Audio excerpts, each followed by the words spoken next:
All Things Mavs. And they'll reset. Nowitzki again for the lead. Bang! What's going on, podcast world? Welcome into another edition of the All Things Mavs pod, and with you as always, I am your host, Jimmy Crowther, breaking down literally everything that's going on in Mavs Nation this time of the year. And I guess free agency is kind of dwindling down.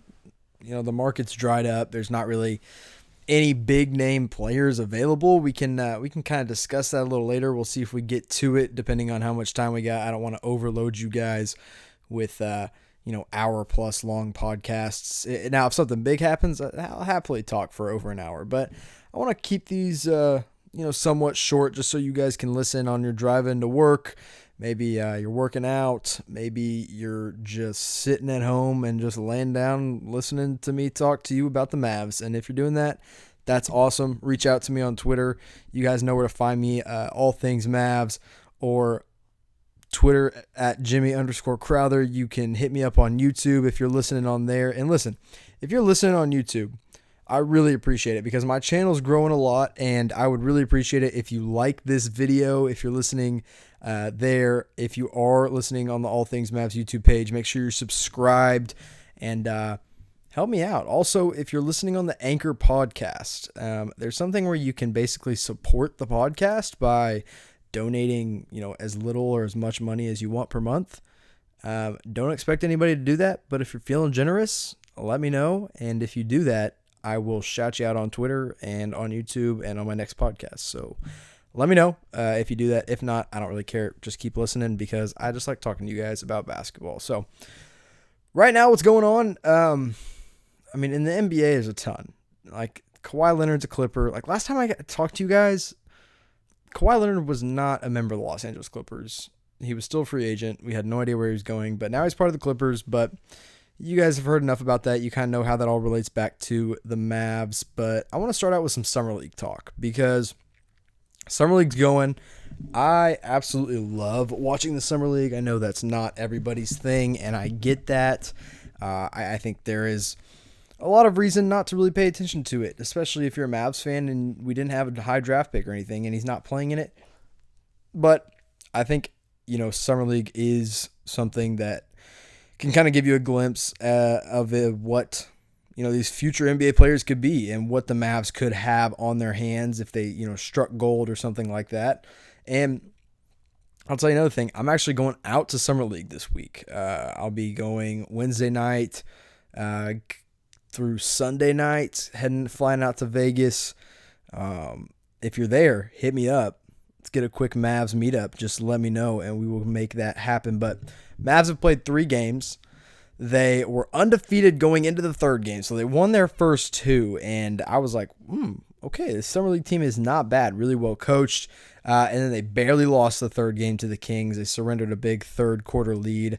I have literally watched every bit of Summer League for the Mavs, at least, not every single game, because I would probably lose brain cells doing that. But so yeah, first game, we won. It was actually a really, really good win for the Summer League team and beat the Nets 96-92. The Nets have like half of their actual roster playing. Like, let me read you this roster that the Nets rolled out for Summer League. Like, this is their Summer League roster. So John Musa, who was one of their draft picks last season and played a little bit on the regular season team, mainly a G League guy, I believe. I could be wrong on that. Let me double check myself. But let's see while we're doing this. Yeah. So anyway, John Musa was a pick from them last season. Rodion Kurucs, 2nd round guy who actually played a ton and was really, really good for them. Jarrett Allen is literally their starting center, and he was playing in the Summer League. Theo Pinson played in Summer League. He just picked up a contract with the team. And then Nick Claxton was one of their picks from this season who I really, really loved. Wanted the Dallas Mavericks to somehow get him. Jalen Hands was another guy that they drafted this season. So, look, like Pinson, Allen, Kurucs, Musa, Jalen Hands, and Nick Claxton are all probably regular season contract guys, maybe with the exception of Hands and maybe Musa. We'll see what happens with him. But Mavs played them, and they won 96-92. And I just kind of want to walk through a couple of the standout games, and it started with Antonius Cleveland. Now, if any of you guys know who Antonius Cleveland is, it's because you're a loyal MFFL. And you were here when he played here a couple of years ago before he got hurt. He looked like he was going to get a full contract with Dallas. He, I believe, was on a 10-day, a couple 10 days. And then before they could give him another one, he got injured. And so he couldn't get a full contract with them. But now he's getting a second chance with Dallas in the Summer League. And look, that first game, 22 points, 7 of 12 from the field, 5 rebounds, 2 assists. And he's a good defender. I mean, the main thing about Antonius Cleveland, I think the reason he got a roster spot ever in the NBA was for his defensive ability. But he's kind of, I think Bobby Carralla said this on Twitter, he's kind of nearing that I'm too good to be playing in the Summer League level. Because that first game he dropped 22. And we'll talk about him in these other 2 games. He's been consistently good on the offensive end. And he's a really good defender as well. In the open floor, nobody can stop him. He's a crafty finisher around the rim. His shot's pretty good. 3-point shot's pretty good. I think it could be better. He shot 1 of 4 in that first game, which isn't great. So that was the first guy that obviously stood out to me in a Maverick uniform, Maverick Summer League uniform. And the second guy was Cameron Payne. Now, Cameron Payne has had his shot in the NBA. I think, but look, the guy's 23 or something. He's still super, super young. So I still think he had a really good game. He scored 18 points. He's not really looking to pass the ball all that much because I think this is sort of his opportunity to be hey, I can still play in the NBA. But he did have 4 assists. He had 4 rebounds, and he had 3 steals. I mean, he is a veteran playing out there with all these younger guys, even though he is still young. But he killed it. Had a really good game. It surprised me. I think he's looking to make an NBA roster, and I hope he does because he's having a good summer league so far. That first game he came out strong, and so did Daryl Macon, 16 points from him. But I think the guy that everybody's kind of paying attention to, if you're a Maverick fan, is Isaiah Roby. And that first game, it was good all around. It was pretty solid. Nothing really stood out. 10 points, 4 boards, and 2 block shots and a steal. So he's showed his defensive ability more than his offensive ability in that first game. Roby did. But that was game 1 against the Brooklyn Nets. Game 2 was a really just an easy win. They won 113-81 against the Houston Rockets. And anytime you can beat up on the Houston Rockets, I'm all about it. And look, the guy that stood out the most that game was Isaiah Roby. I mean, the dude hustles for every single shot, every single rebound, every single defensive possession. He showed it in that game, and it really showed out. 14 points on 6 of 11 shooting, 7 boards, 3 assists, 2 steals, 2 blocks. The dude is going to out-hustle your favorite player on the court. I really liked what I saw from him in that game. He's got a nice touch around the rim. He opened that game up. I believe that was the game he opened up with a huge dunk, and that was super exciting. Because he's a good athlete. I mean, he really is a really fluid athlete. He can really finish well around the rim. He's got a good-looking jump shot, but it doesn't always go in yet. I think it's coming around. He's 1 of 4 from 3 in that game. Mid-range looks really good, though, and he's got long arms, a long body where he can finish over smaller defenders in the mid-range. So Roby had a good game that night. So did Daryl Macon. Again, obviously, he's on a 2-way contract with Dallas. We'll see if that holds up. But look, Macon's pretty good. I mean, he can pull up off the dribble. He can score the 3, shoot 3 really well. He shot 5 of 8 from the field that game, and that's kind of what he's always been able to do. He's really crafty, a good ball handler. I really like Daryl Macon, and he's running the offense really well in this summer league. He really, really is as the main guard. He and Cameron Payne kind of switch off as who's running the offense, but Daryl Macon kind of looks like the veteran presence on the floor when he has the ball in his hands. So that was the second win in Summer League for the Mavs. And then Game 3, which was on Monday. I'm recording this podcast on Monday night, so it was earlier today. Mavs lost just barely to the Sacramento Kings. It was a fun first half, and then it got really, really ugly, really, really fast, starting in the third and fourth quarter. And in all honesty, there were only 2. Look, Isaiah Roby, again, I'll go through his game because that's the guy we care the most about. He was our draft pick, so I understand everybody's kind of focused in on what he's doing. And this was his worst game. Really bad showing by Roby. He was kind of sloppy. He didn't have, I think one of his biggest issues, he's got 2 main issues. Number 1 is that he doesn't have great hands. He can't he hasn't been catching the ball really well in the paint. He didn't in this game at least. So he's got to work on that. When he's on the run, he's got to work on getting, in position to catch the ball and look to finish. And then also just adding strength. Like, he's got to get ready to play with the big boys. He's not there yet when it comes to his body.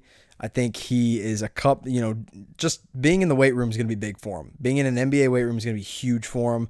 I think it's going to benefit him a lot. And I think if he gets that NBA body right, I think he can be a good, glue guy in an NBA locker room, and hopefully it's the Mavs or on the court, come in and just do what you need him to do. Might not always show up in the box score, but he can kind of do that all. This game today was ugly. Like I said, 6 points, 1 of 6 from the field. He missed his only 3-point attempt. He had 4 rebounds, 2 assists. He actually is a pretty good passer. I noticed that. 2 assists doesn't stand out, but overall, a pretty good passer for a bigger man. But that also came with 3 turnovers. But then the steal and the block, he was -3 on the game. So, again, not a good showing there for Isaiah Roby. But I don't think it's that big of a deal. One bad game. His first 2 games were productive. First one was good. Second one was great. Third one was bad. So let's hope he can come out. They play again. The Mavs do on Wednesday night, which I don't know if I'm going to be in Vegas in time for that game. But I will be. I'm trying to find the schedule here. Let's look up. We're going to look it up together. What do you guys say? You guys can hang with me while I figure this out. Okay, no, that's an afternoon game. Oh, the Mavs play Croatia. Fun fact. On Wednesday. So make sure you're watching that. 2:30 Central Time, ESPNU, Mavs versus the Croatian team. So hopefully Roby can have a bounce back game. But this game was all about Cameron Payne, man. Ridiculous. All offense, didn't pass the ball, didn't rebound, he played really good defense, actually. He's a pretty good defender, but 32 freaking points. 7 of 12 from beyond the 3-point arc. Just saucy. That's the best way I can explain this game from Cameron Payne. I don't know if he has a spot on the Mavericks roster. It's not out of the realm of possibility, but at this point, there are much bigger needs than Cameron Payne. But I do think he has a spot on an NBA roster somewhere. I really do. Shooting guard, point guard, whatever you want him to play. I think he could play either one. Would I be mad if the Mavs gave him a training camp invite? Heck no. I would love to see him get a training camp invite. I'm always going to root for guys that are on our Summer League team. And Cameron Payne, hate on him all you want. He was the guy that Charlie Villanueva broke up the dancing with Russell Westbrook. God, I hated him in Oklahoma City, man. I hated all that dancing crap that he and Russ did. Oh, man. And now Russ, oof. Now Russ is dancing all by himself there in Oklahoma City. Peace out, Paul George. We'll get into that in a little bit here. Quick teaser for you guys. We'll get into a little Russ trade talk and how that might play into the Mavericks.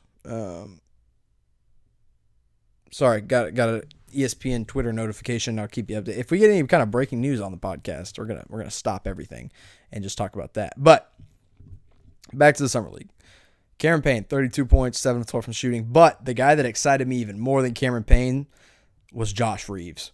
Mavs gave Josh Reeves an Exhibit 10 contract, which is just a really fancy way of saying a G League contract or a Summer League contract with a bunch of incentives. Like if they make the G League roster, if they make the final season roster, there's so many incentives for these players on Exhibit 10s. Not quite a two-way, but almost there. And it can turn into a two-way contract. We'll see if it does. Because here's the thing. Here's the kind of the dilemma the Mavs are in. Daryl Macon is the better player. They have 2 guys on the two-way. It's Daryl Macon and Kostas Antetokounmpo. Daryl Macon is a much better player than Kostas Antetokounmpo is right now. But Kostas has the potential, and Kostas is a brother of Giannis, who's a free agent in 2021. And I know that probably doesn't mean anything, and it probably wouldn't even help our pitch at the end of the day all that much, but still it's something you got to think about. So I don't know who you cut, but I feel like Josh Reeves deserves a two-way contract. and he at least deserves a training camp invite because he's a freak athlete. He's an incredible defender. He won Defensive Player of the Year in his conference. He is a good three-point shooter. I mean, here are his stats today. 18 points, 10 rebounds. The guy's a guard. He got 10 guard/forward, I guess. 18 points, 10 rebounds, 3 assists, 3 blocks. The forward, 6'7"? 3 blocks and 2 steals. Finished some big dunks, hit some easy threes. Man, I just loved everything that I saw from Josh Reeves out of Penn State. I mean, special player. I love that guy. I think he does a lot of things that the Mavs need. It's just gonna depend on what they fill this roster out with and how he plays into it. Another guy that I think deserves a training camp invite. So those are the 3 Summer League games we'll kind of go through. We just went through them right there, but I mean, Antonius Cleveland deserves a training camp invite, probably. Maybe even just a straight up two-way contract. And then you got to decide, Josh Reeves, Antonius Cleveland, Cameron Payne, Daryl Macon, Kostas, and Isaiah Roby. I mean, those are all the standouts right there. And Kostas has just not been that good. I mean, he has his flashes, but he's just not that good. I hate to break it to everybody. Kostas Antetokounmpo is not his brother. But on from Summer League, we'll move on. We'll get into some more actual news, and that was the Mavs officially announced the sign and trade for Delon Wright, former Memphis Grizzlies point guard. He was a restricted free agent, but instead they gave up, to make sure that they couldn't match. They paid him money, 3 years, $29 million, and they traded Memphis 2 second-round picks and the rights to Maverick legend, all-time great, just the best second-round draft pick to ever come into Dallas, Satnam Singh. That's right, Satnam Singh. If you don't remember who he is, look him up, and you're going to laugh. But, God, he's such a bad basketball player. That was all publicity by Mark Cuban there, I'll say it. But they gave up, so those 2 second-round picks, Satnam Singh's rights for Delon Wright, just to make sure that they couldn't match that deal. And Mavs presumably got their starting point guard for next season out of that. And, he's 27 years old. If you don't know much about Delon Wright, you probably haven't been checking Twitter very much lately, and that's okay because I know a lot of people that are listening right now are not on Twitter. So I'm going to give you a quick rundown of what we're getting in Delon Wright. Look, in Memphis, because he got traded over to Memphis from Toronto, in that trade that sent Marc Gasol to the Raptors.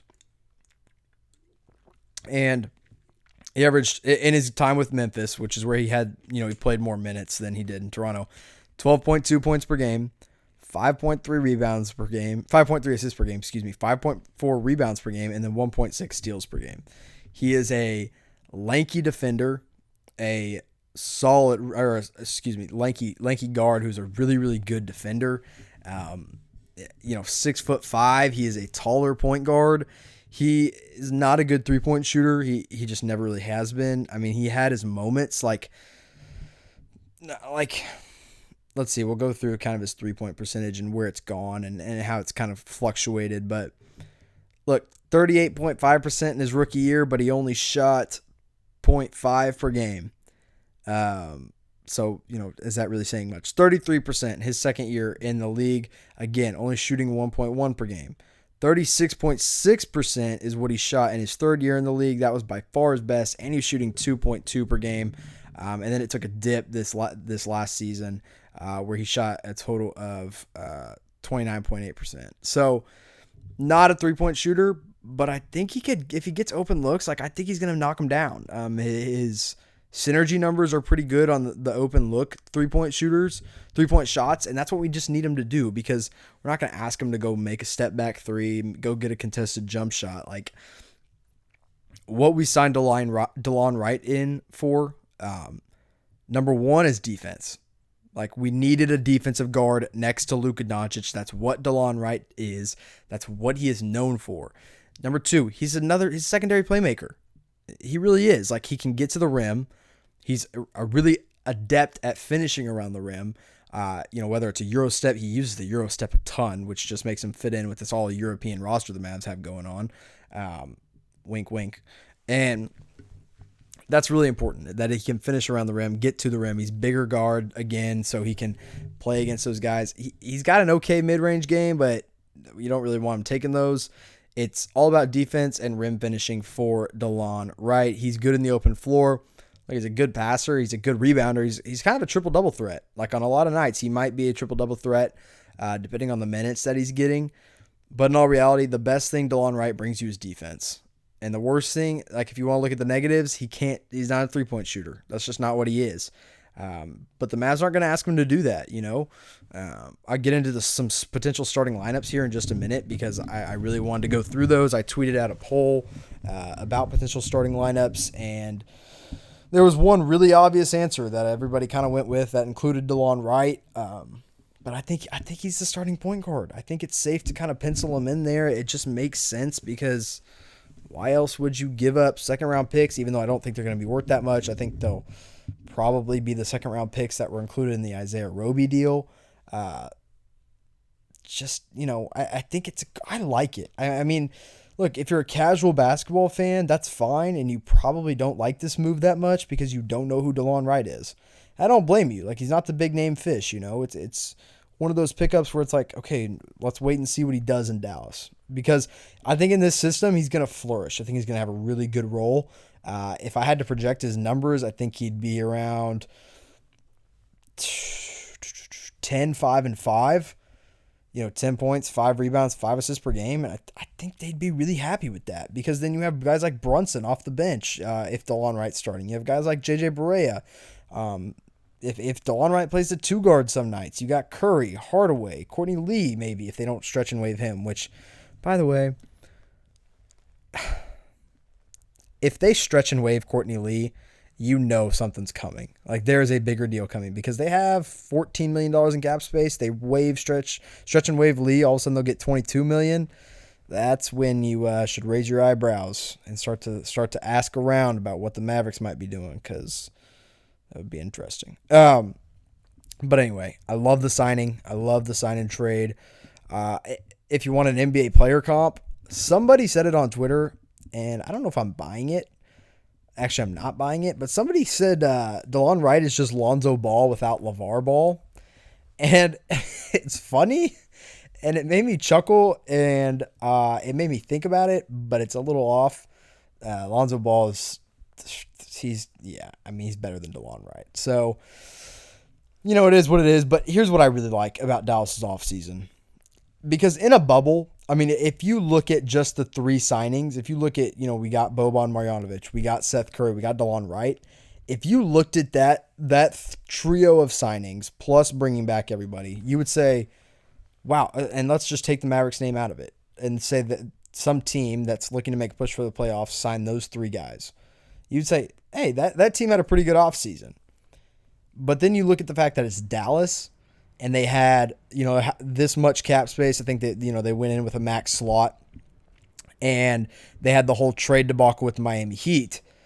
You look at those 2 things combined, then you're like, so that's what makes it a bad offseason, quote unquote. It's not been a bad offseason. It just hasn't lived up to expectations, and I'll be the first to admit that. It hasn't.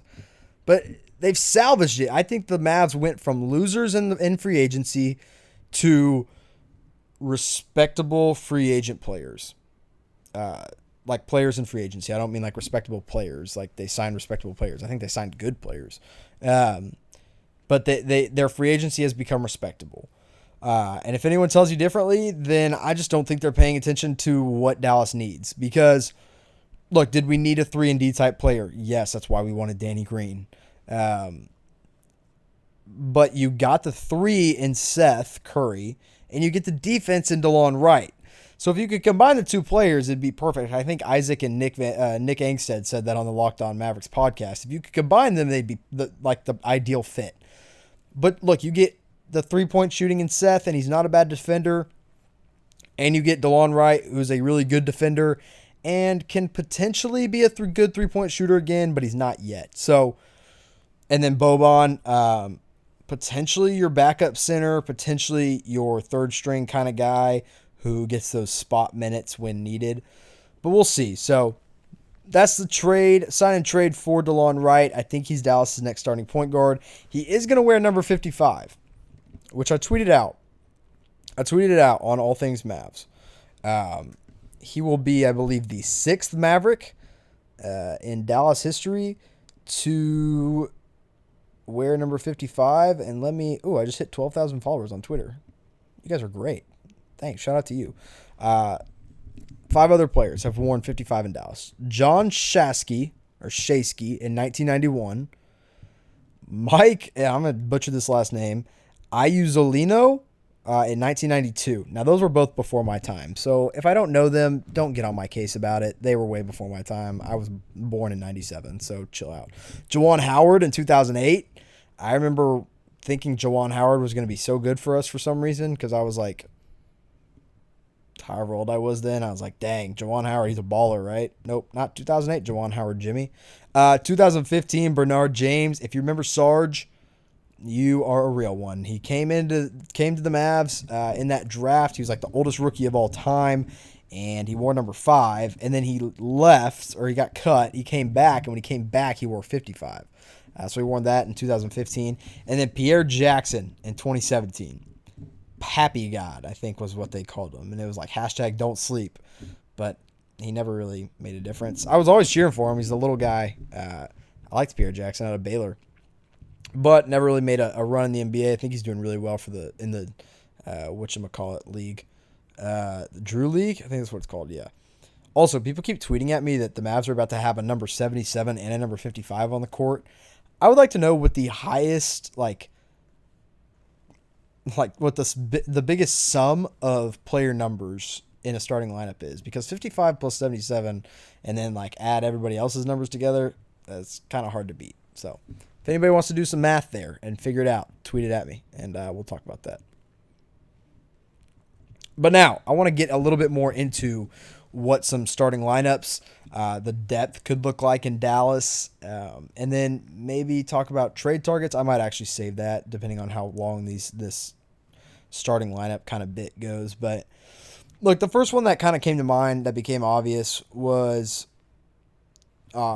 and it was the one that everyone voted for. I put out the poll on my Twitter. I was like, which starting lineup do you want to see on opening night? And just because we see it on opening night doesn't mean it's going to be the starting lineup all year. Everybody should know that by now, right? Even though I know it won't. That's, people aren't going to understand that. But the first one I put up there was Delon Wright, Seth Curry, Luka Doncic, Kristaps Porzingis, and Dwight Powell. And that one actually got 48% of the votes. So over 3,000 votes on it, and it had over, nearly 50%. I mean, it's pretty ridiculous, but it's kind of what you get there is you get Delon Wright's defense, right? I mean, he guards the best point guard on the other team, potentially the best 2 guard. Then you get Seth Curry, Luka Doncic, Kristaps Porzingis can all hit the 3. I mean, that's all the floor spacing you need right there. One of the top 3 3-point shooters in Curry, Luka Doncic, who with the right amount of shots is going to make the threes at a high clip. And then Porzingis, who's just a ridiculous 3-point shooter for a 4. And then Dwight Powell is your rim-rolling big man who's starting to stretch the floor out. We'll see if that continues to translate next season for Dwight Powell. Hopefully it does. Number 2, the second option I had was Jalen Brunson instead of Delon Wright, and then Curry, Luka, KP, Powell. You got Delon Wright off the bench. I don't like this one as much because I like Brunson running the second unit. Let him continue to run it. And then third, I had Wright, Luka, Justin Jackson, Porzingis, and Powell. I actually really like Justin Jackson in the starting lineup. I think you'll see him in the starting 5 a lot this next season. And I don't mind that one bit. I love Justin Jackson. I think he's a good he is a good 3-point shooter. He's a good finisher in transition. He can finish at the rim.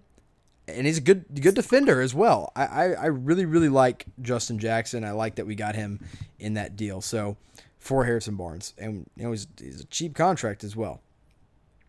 And then finally I had Brunson, Luka, Finney-Smith, Porzingis, and Powell as an option. And again, this is kind of a whatever sort of starting lineup. But I came up with some others as well. You could do Delon Wright, Tim Hardaway, Luka Doncic, Porzingis, and Powell. And if you like Tim Hardaway a lot, that makes a lot of sense. I will continue to say this on this podcast. I like Tim Hardaway Jr. I really, really do. I just don't like his contract one bit. I think he's got a terrible contract. I think everybody would agree with me that his contract, he's getting way overpaid. But he's, like, legitimately, he is a good not good three-point shooter, but he's a high scorer, high volume kind of scorer. He's a microwave guy. You bring him off the bench, and he's going to produce. I truly believe he will. So I say keep him on the bench. Keep him coming off the bench is what I should say. And then I had Delon Wright, Luka Doncic, Finney Smith, Porzingis, and Powell. Look, Porzingis and Powell, that's not going to change. I know people want to see Maxey in there. Some nights maybe Maxey does start, but Maxey's role off the bench is so perfect for him. Like, I love Maxey Kleber, but coming off the bench is so good for him. I don't think we should mess with that. So I'm keeping Porzingis and Powell as my forward and center. And if you want to go right, Luka, Finney Smith, Porzingis, and Powell, then that's two really good defenders in Delon Wright and Dorian. And then, two good three-point shooters. I just don't think there's enough floor spacing there, depending on what Finney Smith's shot looks like next season. And look, there's so many different options. Like, you can throw so many different things together. You could even go, if you want to go big, you could go Luka as your point guard, Justin Jackson at the 2, Finney Smith at the 3, Porzingis and Powell. I mean, there's so many different things that the Mavs could do. Rick Carlisle said he's going to have a fluid starting 5 next season. I think that's a good idea. But all of a sudden, like, this Maverick team is getting pretty sneaky deep. I like what there could be next season off the bench and in the starting 5. So let's roll out this starting 5. Let's just say this is what it is. I don't think this is necessarily what it's going to be, but let's say it's God, I keep calling him Darrell Wright. That's not his name. It's not Darrell Wright. It's not Antoine Wright. It's not the Wright brothers. It's Delon Wright, Jimmy. Get it right. Ooh, see what I did there? Get it right. Delon Wright. Nice. Let's say it's Delon Wright, Seth Curry, Luka, Porzingis, and Powell. That's your starting 5. So your second unit is some mixture of Jalen Brunson, Tim Hardaway Jr., Justin Jackson, Maxey Kleber, Boban Marjanovic, Dorian Finney-Smith, JJ Barea, and then maybe if Isaiah Roby comes around, he could be there. If you like Ryan Broekhoff as a shooter, you can keep him off the bench. Courtney Lee, look, Courtney Lee is a stretch and wave candidate. I don't think he's going to be on the roster next season. And if he is, he's probably not there past the trade deadline.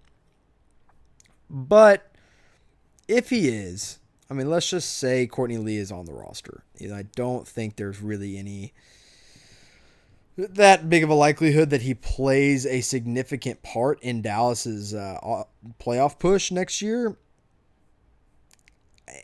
He had a couple good games. He had one game where he scored 21 points.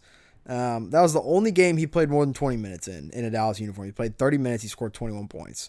And he had 7 assists, 3 steals. Now his other games, like, these are all of his games in Dallas. Let me just go through them. Well, not all of them, but here's another game where he played 20 plus. There's 2. Okay, so he played 3 games of 20 plus, only 1 of 30 plus, and in that one game where he played 30 plus minutes, he scored 21 points. Pretty good. But that's just not what he is. Maybe if he's healthy, he can provide. But anyway, let's keep Courtney Lee out of this discussion for too much, just for depth's sake. So really, I mean, this is like an 11-man rotation.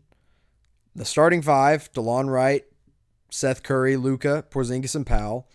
And then Brunson, I mean, it's even a 12-man rotation almost. Brunson, Hardaway, which again, I'll continue to say Hardaway is a 6-man, makes a lot of sense for me. Justin Jackson, Maxey Kleber. Maybe Boban doesn't get that many minutes, so he's not quite in that 12-man rotation, so we make it 11. You go Finney Smith and Barea in there, and then Boban. Now, whoever your second two-way players are, they're not going to be a part of the rotation on a regular basis, but if you want to keep Macon and Kostas in there, maybe Antonius Cleveland. Look, the Mavs have some depth. They have some room to work with, and they definitely have a better starting 5 coming into this season than they did coming into this next season than they did going into last season. I should say going into the last season after the trade deadline. lot of question marks still. I still think there is room for them to maneuver. Actually, I don't think there is. I mean, they have $14 million to play with. We'll see if they actually use that. And that's kind of what I'm going to hold off on tonight. I was going to get into some trade targets and some salary dumps that Dallas could take advantage of. I think you already know some of those names that would be on my list. But I'm going to hold off. I'm going to give you a pod tomorrow night. For tonight, that's all we're going through. And hope you guys enjoyed it. Let me know questions, comments, whatever you want to know about the All Things Mavs podcast. Make sure you tweet it at me at all_things_Mavs. If you're watching on YouTube, listening on YouTube, make sure you are subscribed. Whatever podcast you're listening on, podcast platform, make sure you subscribe. Like this podcast. Let me know. Thanks for listening, guys, and we will talk soon.